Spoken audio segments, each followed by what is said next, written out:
aviation mystery of all time. What do you mean we lost track of something as big as a 777? Malaysia Airlines Flight 370 vanished without a trace. Ladies and gentlemen, we are deeply saddened this morning. It is unprecedented for an airplane to disappear. With few clues to go on, aviation experts consider a handful of compelling theories. A fire could affect the electrical system.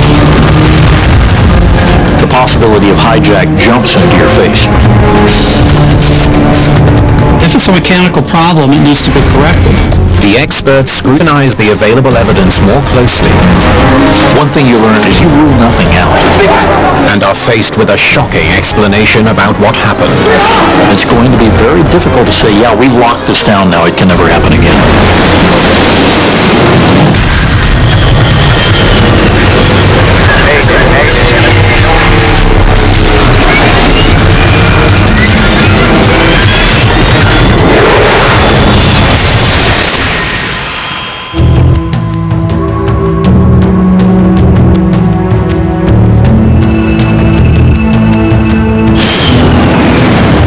Kuala Lumpur International Airport, Malaysia. Malaysia Airlines Flight 370 is completing final preparations for a night flight to Beijing. Would you fasten your seatbelt now, please?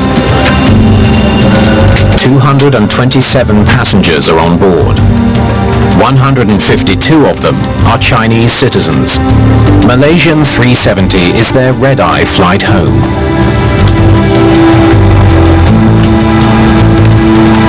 Fuel pumps. In the cockpit, Check. Captain Zahari Ahmed Shah is in command. An experienced pilot who's been with the airline for 33 years. First Officer Farik Abdul Hamid Flap set. is far less experienced. This is his first time flying a Boeing 777 without an instructor.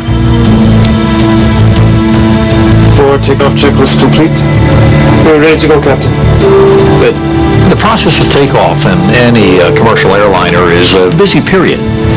Former Air Force and airline pilot John Nance is an internationally recognized expert in aviation safety. This is one of the reasons that worldwide, starting in the U.S. many years ago, we said, look, sterile cockpit under 10,000 feet, no extraneous talking, because you got a lot to concentrate on. Malaysia 370, runway 32 right. You are clear for takeoff. 32 right. Cleared for takeoff. Malaysian 370, thank you. Why don't you tell them we're ready to go? Flight attendants, please take your seats for takeoff. 40 minutes after midnight, Flight 370 is cleared for takeoff. Okay, here we go. The crew monitors the speed as they accelerate down the runway. One. Rotate. The takeoff seems completely routine. As the plane climbs, the controller directs the crew towards a navigational waypoint called Igari. Malaysia 370, turn right direct to Igari. Okay, direct Igari. Malaysia 370, thank you. The 777 is one of the most automated airplanes in the world. The crew can simply enter the location of the waypoint into their flight computer. Igari is entered. Please confirm. Execute. Flying a big airplane like the 777 is really managing the airplane because there's not a lot of flying stick and rudder involved. It's a lot of management of a very sophisticated amount of electronics. Malaysian 370's flight path will now take them along the air corridor that runs northeast over the Gulf of Thailand, before continuing on to Beijing. The trip takes about 6 hours. Malaysia 370, maintaining level 350. 20 minutes after takeoff, they reach cruising altitude, 35,000 feet. When you get a big jet up to altitude and you've got it on autopilot, you've leveled off, you've run your cruise checklist, it really is time now to kind of throw the straps off and relax a little bit. The crew will now monitor the autopilot until they're ready to land. Controllers in Kuala Lumpur will only track the plane while it's in Malaysian airspace. About 20 minutes more. As the plane crosses the Gulf of Thailand, controllers in Vietnam will take over.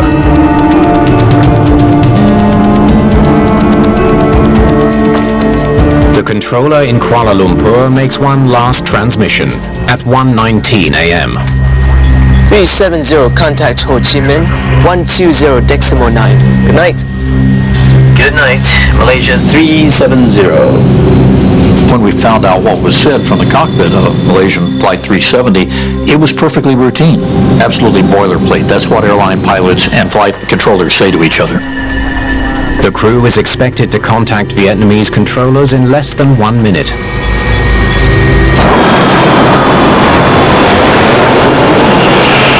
But 19 minutes later, there's no word from Flight 370.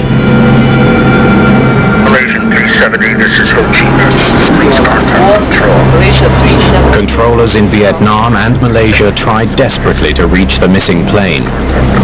Malaysia 370, do you copy? Malaysia 370, this is Kuala Lumpur, do you copy?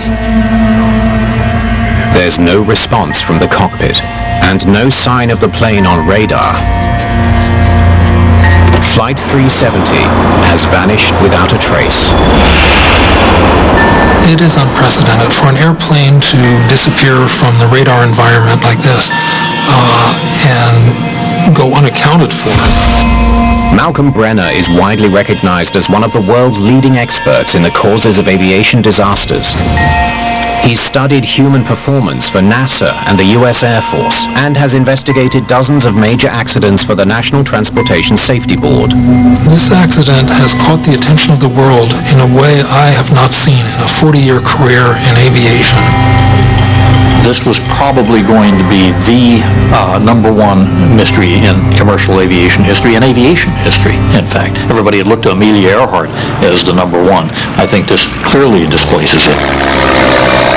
Ladies and gentlemen of the media, we are deeply saddened this morning with the news on MH370. Stunned family members demand answers from the airline, while aviation experts worldwide scramble to try to explain what might have happened to the missing plane.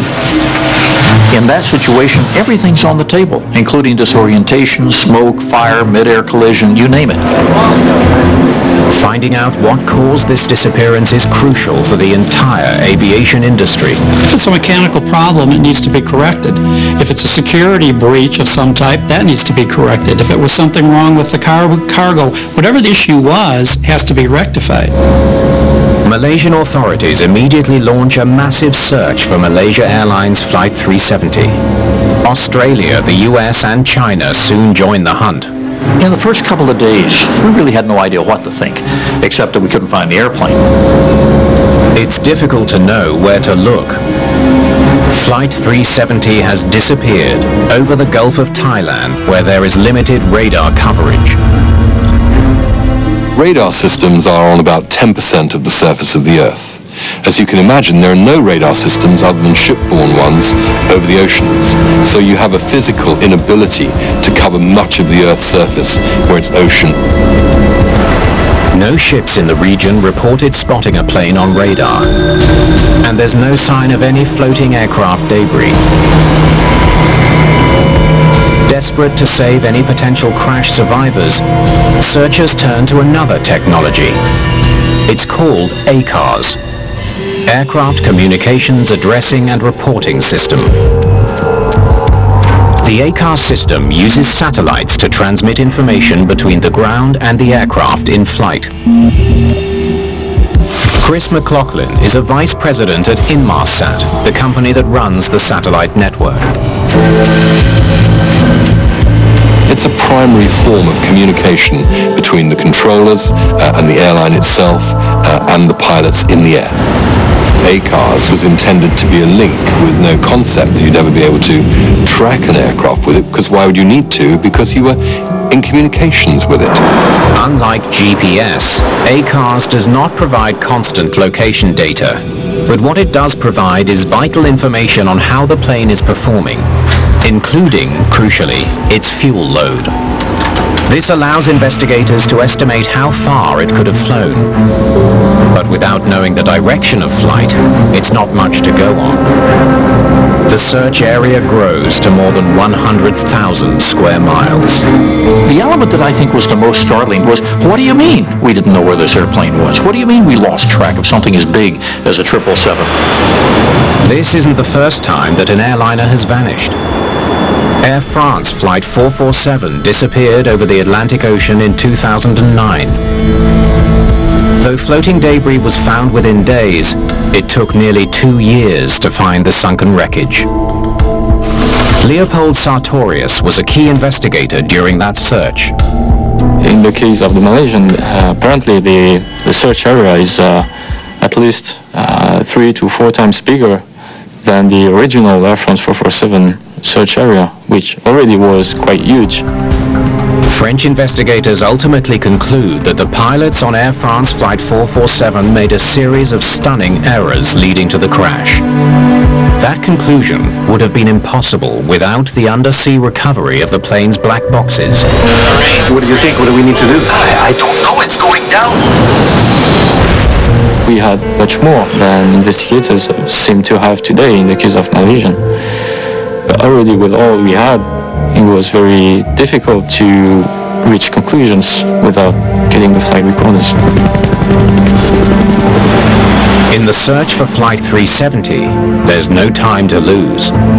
Ocean currents could already be moving the flight recorders, or worse, burying them under silt. A careful review of the passenger manifest by Malaysian police turns up an alarming lead. 2 passengers boarded the plane illegally. Very early in the case, it was determined that there were passengers using stolen passports that were in the Interpol database as stolen passports. It suddenly seems possible that Flight 370 hasn't crashed after all. Perhaps hijackers somehow seized control of the plane. I began to develop a hope, because it didn't appear that there was any wreckage in the water, that this was not only a hijacking, but that it was a hostage-taking, and we would hear a demand for 200 some odd hostages to be repatriated if certain things were done. That was the best hope.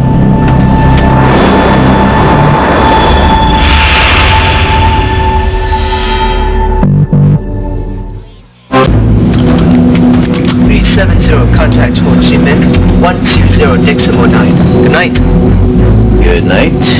Malaysia 370. Since 9/11, mid-air hijackings are extremely unlikely. Want me to grab you a coffee? No, I'm good. But not impossible. One thing you learn in any form of accident investigation is you rule nothing out.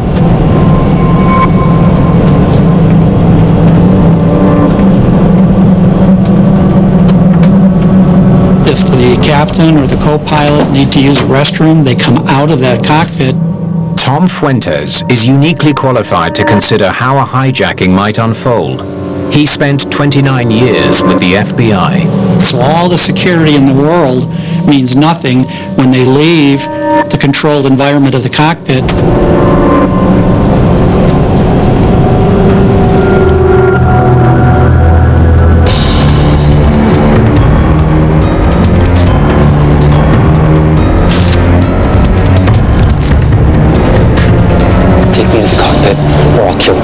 Okay, just don't hurt anyone.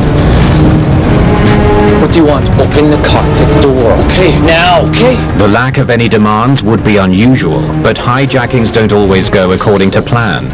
Could the disappearance of Flight 370 be a case of a hijacking gone wrong? There are always possibilities that whatever the plan was in Malaysian, that it failed. that for one reason or another, it did not work out as expected, and that's one of the reasons why it's difficult to understand. One such failed hijacking took place in 1996, aboard Ethiopian Airlines Flight 961. The Boeing 767 was on a routine trip from Addis Ababa to the Ivory Coast when 3 young Ethiopians made their move. Get out! Get out! Fly to Australia. What? Fly us to Australia. We don't have enough fuel to get to Australia. We have a bomb. If you don't do what we tell you to, we will blow this plane out of the sky. We only have 2 hours of fuel. The hijackers didn't believe the captain when he told them the 767 was going to run out of fuel. 3 hours later, near the Comoros Islands, the jet hit the water at more than 230 miles per hour.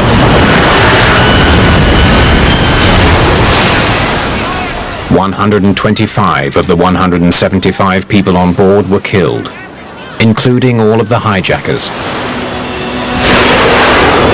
Did a hijacker force his way into the cockpit of Flight 370?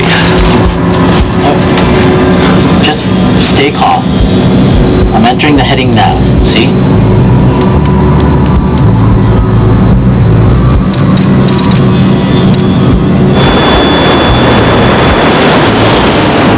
I thought that there was a very strong possibility that if that plane turned around, it could have crashed into the jungles of Malaysia or into the jungles of Indonesia.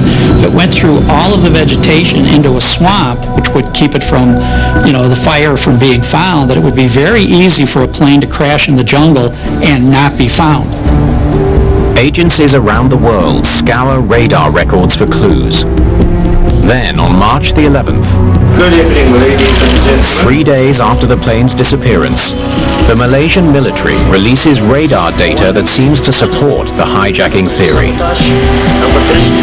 3 minutes after its last radio call, Flight 370 made a sharp turn off course. The moment that it appeared that there was a shadowy trace of this airplane making a left turn immediately after the last radio call with air traffic control, the possibility of hijack jumps into your face. That possibility seems even more likely when photos from a previous flight co-piloted by Farik Hamid spark speculation that he didn't always keep the cockpit secure. If you got flight crews who are, shall we say, prone to break the rules and let somebody up there because they just want to do that in a camaraderie way, they could open the door to anybody. It might be a pretty girl, but that pretty girl might have a Confederate and a gun in her purse. They may have only had a smaller weapon of some kind or pretended to have a weapon. Now they get in there and, they have what they need. Fly this plane to Australia now. Kill him! ABC, why are you stopping speaking to relatives? Excuse me, sir, why are you stopping? In the media frenzy surrounding the disappearance of Flight 370, there is talk of a possible hijacking. But for aviation experts, something about the theory doesn't fit. I just need to check my charts. Is that all right? Hurry up. Pilots have several ways to send emergency signals to the ground. That's true. Okay, just calm down.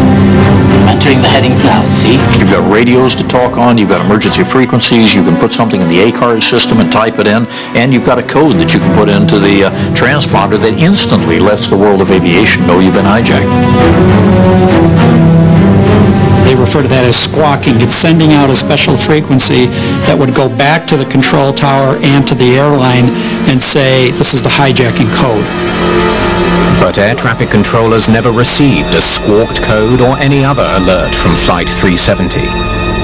And an intensive police investigation has lifted suspicion from the passengers traveling on stolen passports. They certainly had no links to terrorism. In fact, no one on board seems to have any connection with any terrorist group. We're talking of thousands of people looked at, interviews being done, families, inquiries made with families.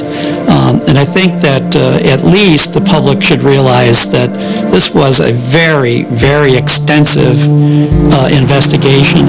370, contact Ho Chi Minh, 120 decimal 9. Good night. Good night, Malaysia 370. With armed hijacking looking less likely, authorities focus on the few existing leads in the case, including some troubling timing. 2 minutes after the last voice communication from the cockpit, Flight 370's transponder cuts out. Transponders transmit information like flight number and position to controllers on the ground. Losing that signal makes it harder to track the plane. Even more troubling, a few minutes after the transponder cuts out, the signal from the ACARS system also switches off. Turning off the transponder is extremely straightforward, extremely simple, even on a sophisticated jet like the 777. Turning off an ACARS is not so simple. It takes a lot of knowledge. It's difficult to imagine a routine glitch that would cause the sudden loss of both systems. The answer probably lies elsewhere. Got a fire on board. There are only two things after a while that begin to parse out. One is that this was a purposeful act, and the other is a massive emergency. I need you to stay seated and use this to breathe. There's a lot of systems here. An onboard fire is one of the most catastrophic emergencies a crew can face. Transponders out. And I've got an error on the hydraulics. It can damage multiple systems, including electronics. There goes the ACARS. Sometimes in unpredictable ways.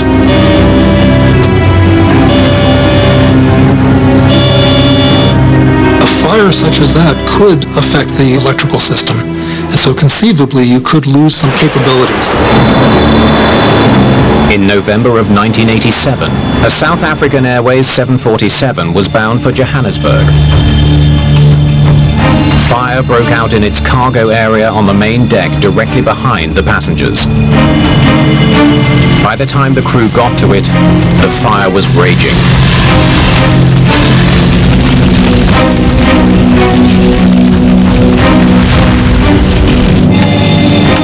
We'll check the breaker panel as well. The captain initiated an emergency descent. Mauritius, Springbok 295. Springbok 295, Mauritius, good morning, go ahead. Good morning. We have a smoke problem and we're doing emergency descent to level 15. Thick, noxious smoke filled the cabin, and the captain lost power to key instruments. We've lost a lot of electric. We haven't got anything on the aircraft. The South African 747 never made it home. 159 people died when the plane hit the Indian Ocean.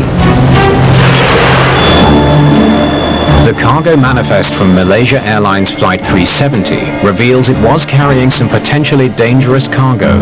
487 pounds of highly flammable lithium-ion batteries. Is it possible that they sparked a catastrophic fire? Did the amount of, or the weight of lithium-ion batteries exceed normal standards considered to be safe? Or did they violate that and put too much on and then maybe put it in the wrong cargo area where the fire suppressant wasn't as robust as where it's supposed to be? We've got a fire on board. Mayday, Mayday. This is Malaysian 370. We have a fire on board. There goes the ACARS. A sudden fire might explain both the failure of the cockpit instruments and the abrupt left turn. I think we should turn around. Head back to the airport. Right.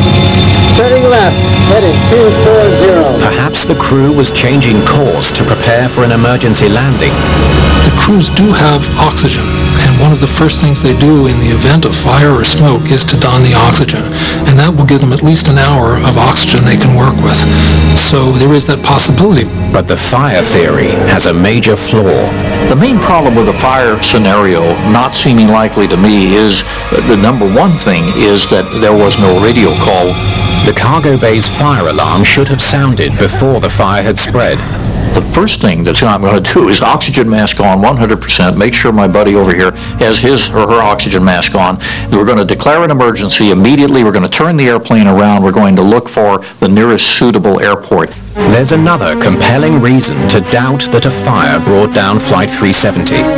In London, a small team of engineers at Inmarsat has made a startling discovery. The team began looking on Sunday and initially found something they couldn't quite believe. What they've uncovered immediately casts a troubling new light on the mysterious events aboard Flight 370. Inmarsat technicians have made a stunning discovery. Deep in the ACARS data, they've uncovered a series of automated signals, or handshakes, received from Flight 370 long after it was assumed to have crashed. It's done through an invisible handshake or ping between the network and the unit itself. The plane's ACARS computer continued to answer the automated pings from the Inmarsat ground station every hour from 2:25 a.m. until 8:19 a.m. The aircraft was continuing to signal a request for service, not for minutes up to the loss, but for over 7 hours after it had disappeared from the radar system.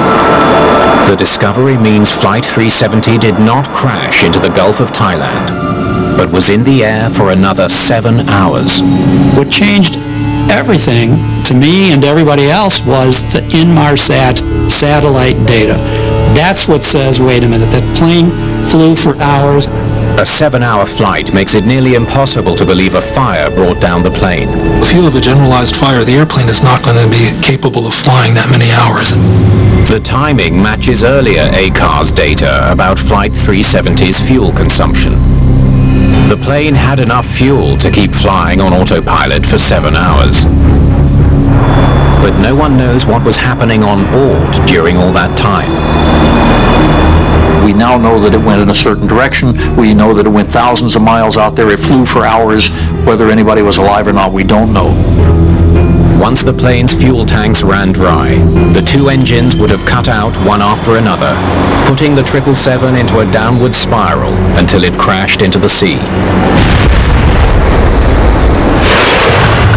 The new scenario bears a striking resemblance to another mysterious accident.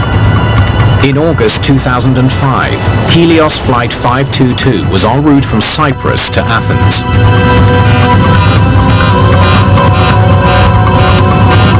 Operations, this is Flight 522, over.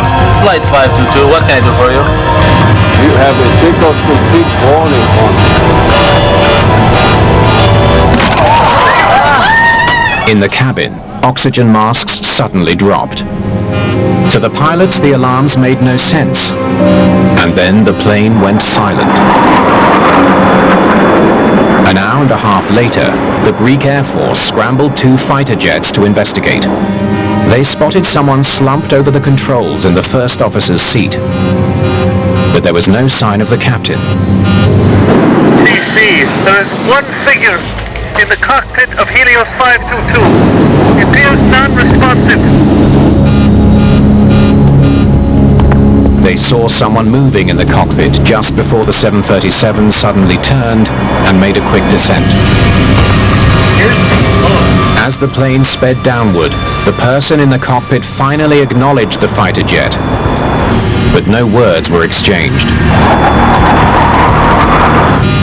Moments later, Helios Flight 522 slammed into the ground. An investigation into the Helios crash revealed that the previous cabin crew had reported seeing ice on the rear service door. A ground engineer investigating the problem ran tests that required him to switch the cabin pressurization control from automatic to manual, but he didn't switch it back. When the plane took off again, the cabin didn't pressurize automatically and oxygen levels began to drop. Hypoxia can result in headaches, confusion, difficulty understanding what's happening, memory loss, shortness of breath, and what's especially sinister about hypoxia, and this all pilots are warned about this, is that you don't recognize that you're impaired. Overhead masks deploy when cabin pressure gets too low, but they only supply oxygen for about 12 minutes.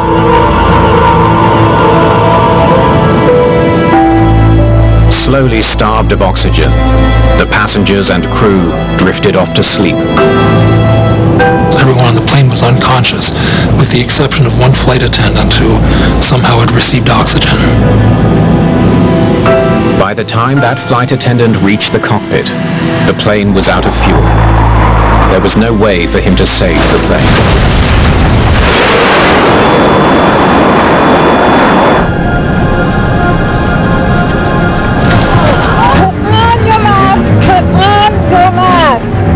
Did Malaysia Airlines Flight 370 suffer a pressurization failure and fly for hours on autopilot just like Helios 522?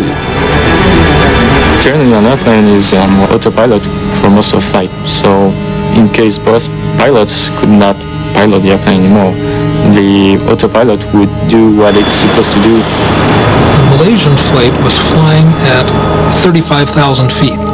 This is higher than Mount Everest.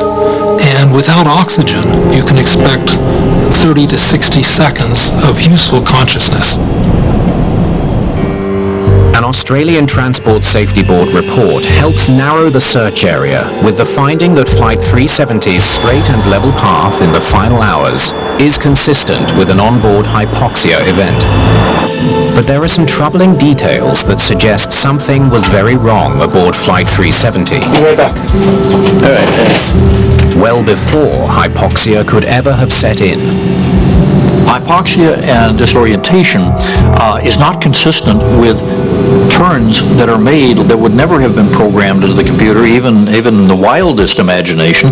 Careful analysis of the evidence has revealed that Flight 370 made 3 turns over the next hour and a half after the last radio call. First a turn to the left, then 2 more, taking the plane west, then south towards Antarctica. For Malcolm Brenner, those turns strongly suggest someone in the cockpit deliberately flew the plane off course. It is conceivable that a pilot could deliberately depressurize the airplane. That as part of an effort to hijack the airplane or take it for some purpose, it would be possible from the cockpit to turn off the pressurization and produce a Helios-type event. The big questions now: who made those mysterious turns? And why? 370, contact Ho Chi Minh, 120.9. Good night. Good night, Malaysian 370. Investigators are struggling to explain a series of mysterious turns made by Flight 370 after its last radio call. That's weird. The transponder just went off. Anything else affected? Hang on. Now the A-cars is out too. You always want to have an open mind. Catastrophic failures can happen. You want to consider that. If multiple flight systems failed at the same time, it's possible the problem might have confused the pilots. That thing's still not working. Maybe I'll try rebooting it. Yeah. Hang on. Let me take a look.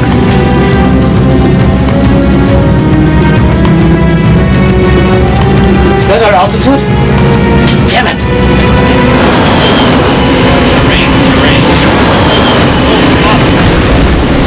But when considering all the facts of Flight 370, that scenario just doesn't stand up.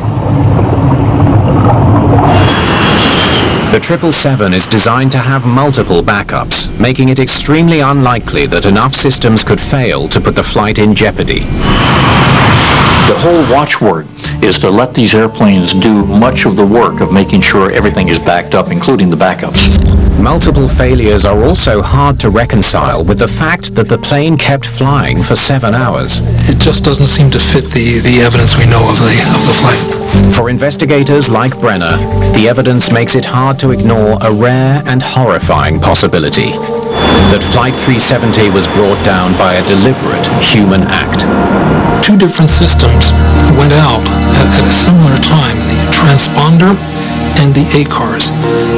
The only purpose of these systems is to communicate with the ground, and there's no obvious electrical connection why both would be going out, other than a human involvement. Everything comes down to deliberate action by somebody for some reason. If Malaysia Flight 370 was brought down on purpose, it wouldn't be the first time for a commercial airliner. There are 6 accidents over the last 40 years around the world that have aspects of a deliberate action. In several cases, they appear to be impulsive, but in 2 cases, it appears that the pilots, although they were having psychiatric problems, they appeared to have careful planning and deliberately wanted to hide the fact that what they were doing would be a crime. That was the controversial finding made by a team of U.S. investigators after the tragic crash of Silkair Flight 185. We'll be serving lunch shortly. On December the 19th, 1997, the Boeing 737 was flying from Jakarta to Singapore. Good afternoon, ladies and gentlemen. Dear Captain. My name is Zhu Wei Ming. On the flight deck this afternoon, with me is First Officer Duncan Ward. Moments after the crew's last scheduled radio call to Indonesian controllers, the plane banked sharply and went into a steep dive. There were no survivors.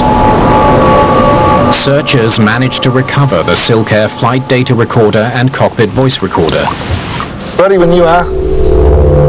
But both machines were switched off before the plane went into its fatal dive. I am. 200. Investigators discovered the plane's pilot, Zhu Wei Ming, had recently lost more than $1 million in the stock market and was scheduled to repay the debt when he got back to Singapore.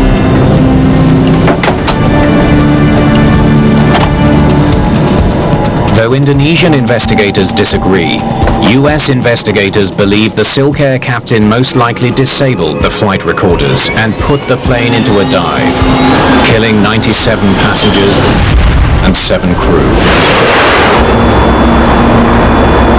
Malaysia 370, maintaining level 350.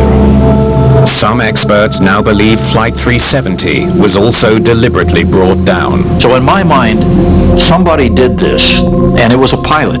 Whether it was one of the 2 individuals up front who were charged with keeping that plane safe, or whether it was somebody else, we do not know. Cruising at 35,000 feet. Could you grab me a coffee while I finish checking this? Yes, Captain. The captain of Malaysia 370 could have found an excuse to get the first officer out of the cockpit. Be right back. Thanks. The captain of the flight has an authority. He is the pilot in command of the flight. He can direct the first officer to go back to the cabin for various reasons, whereas the first officer cannot. So, of the 2 of them, the captain would be of greater attention. Can I get a coffee for the captain?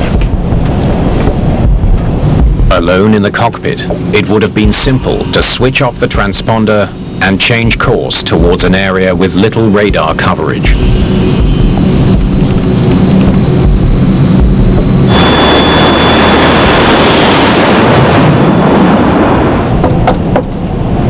Hey, open up in there. A few minutes later, he may have tried to switch off the ACARS, not realizing that part of the signal would stay on. All right in there. You can't turn off the handshakes for Inmarsat without actually getting into the electronics of the aircraft itself. That's just something that people wouldn't know how to do. Captain! A pilot can stop the door being opened from the outside. Open the door! And it's designed to be extremely secure when locked. The hardened door, no one else is getting in, good, bad, or otherwise. So if a good guy is in there, yeah, they're locked in. If a bad guy's in there, he's in there safe too. If the captain of Flight 370 took control of the cockpit and hijacked his own plane, Captain! Open the door! It's unlikely that anyone else on board could have raised an alarm. As far as communication on an emergency basis from the cabin crew to the ground, you're almost always going to be unsuccessful with a cell phone. Hey, Captain, open up in there. And there really is no method of just picking up the phone, bypassing the cockpit, and calling the ground. You're pretty much along for the ride. Captain, open the door. Cabin pressure can be adjusted manually, a safety feature in case it malfunctions. But that also makes it possible to incapacitate everyone else on board. Hey, you all right? That's one consideration in terms of neutralizing the other crew member or other crew members. Captain.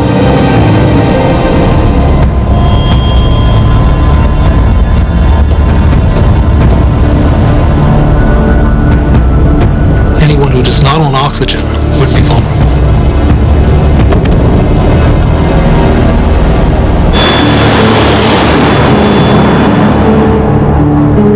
Passengers who managed to put on their masks would have run out of oxygen in about 12 minutes.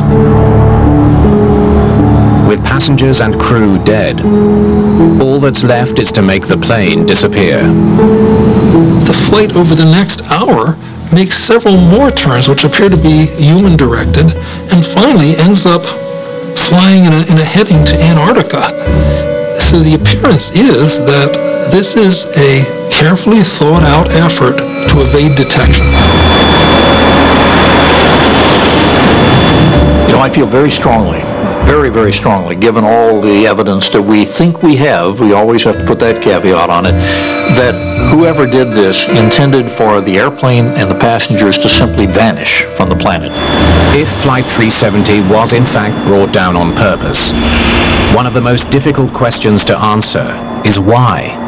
Between the two pilots, the captain and the first officer was an exuberant, brand new young pilot who's just getting ready to get married. There are absolutely no earmarks that would be consistent with either a religious zealot or somebody who wants to end his life, let alone that of everybody else aboard. But you turn to the captain, and there are no earmarks there either. Malcolm Brenner thinks an event from 1994 may provide some insight. For me, the clearest model is the FedEx example, and the only reason we know about that clearly is because it failed. A FedEx flight engineer, at risk of being fired for lying, boarded a DC-10 with concealed weapons. He had a history of being quite brilliant. He was an engineer, he had a good Air Force record, but he also had a history of psychiatric problems. Shortly after takeoff, he burst into the cockpit planning to kill the crew and crash the plane. He almost succeeded. After a bloody struggle, the crew managed to restrain their attacker and land the plane. Malaysia Airlines may be the latest of a small handful of airlines that have suffered the tragedy of a disturbed pilot deliberately setting out to crash a commercial plane. You can have someone who can have psychiatric motivation, bizarre effort, but still be able to cold-bloodedly plan in detail a way to commit this kind of effort. So I'm sorry to say it can happen. The difficult reality for investigators and airlines alike is that human failures can be nearly impossible to foresee. If we're dealing with human beings, we're dealing with imperfect creatures. That's us. And we can learn more and should learn more about the earmarks of somebody who might do this. But it's going to be very difficult, if not impossible, to say, yeah, we've locked this down now. It can never happen again. It's possible no one will ever know for certain exactly what happened aboard Flight 370.